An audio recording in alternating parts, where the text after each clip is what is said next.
এসেছেন রাজনৈতিক দলমত নির্বিশেষে। পূজ্য স্বামী নির্গুণানন্দজি মহারাজ বলেছিলেন, আমরা জাতি ধর্ম বর্ণ নির্বিশেষে আহ্বান জানিয়েছি। গীতা কখনো বলেনি তুমি কাফের, গীতা কখনো বলেনি তুমি হিদেন, মনুষ্য গোষ্ঠীকে ভাগ করেনি গীতা। তাই তো আমার দেশের একজন সন্ন্যাসী ভালোই ভক্তজন হয়েছে। তবে যারা প্রকৃত হিন্দু ধর্ম মানেন, আশা করি কেউ বিড়ি সিগারেট গাঁজা খোয়নি, দয়া করে খাবেন না। খাওয়াটা নিজের ক্ষতিকারক। আমি একজন বহরতে দেখলাম ভালো হিন্দু মানুষ, সে মিলিটারিতে চাকরি করতো, মুখ দিয়ে লালা বেরোচ্ছে মদ খেয়ে।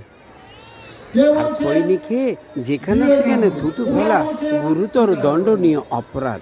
আমার যদি কোনো কিছু বলা ভুল ত্রুটি হয়ে থাকে, পৃথিবীর সমস্ত মানুষ আমাকে ক্ষমা করবেন।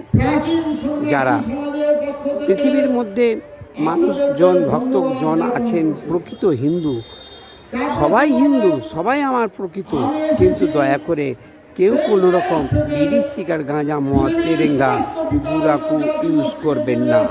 ইউজ করা খুব একটা ভালো নয়, এটা মরণের সব উপায়।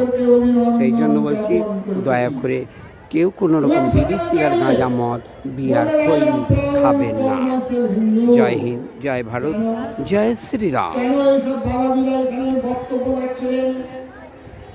কেন হিন্দু